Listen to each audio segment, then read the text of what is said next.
ის უკვე ჩამოდის ლიფტით.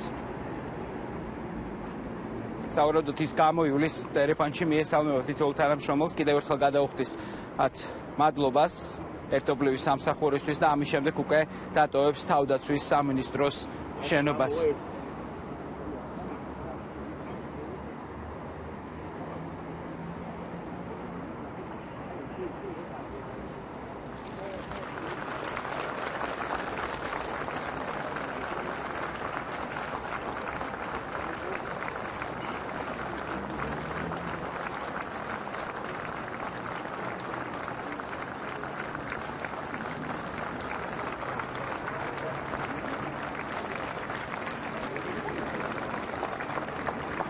როგორც ხედავთ, ირაკლი ალასანია ყველა მათგანს სათითაოდ ემშვიდობება.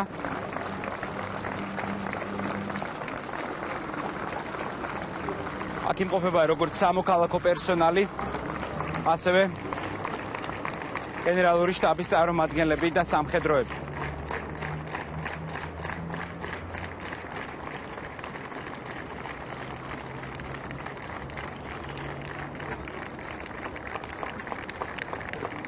უკვე შეგვიძლია ვთქვათ, რომ საკუთარმა თანამშრომლებმა ირაკლი ალასანიას ტაში ბოლოჯერ დაუკრეს თავდაცვის სამინისტროში.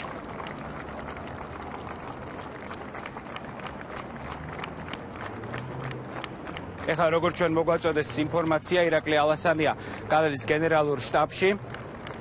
ისიც დაემშვიდობება გენერალური შტაბის მაღალჩინოსნებს, ასევე თანამშრომლებს და ამის შემდეგ უკვე დატოვებს თავდაცვის სამინისტროს ტერიტორიას.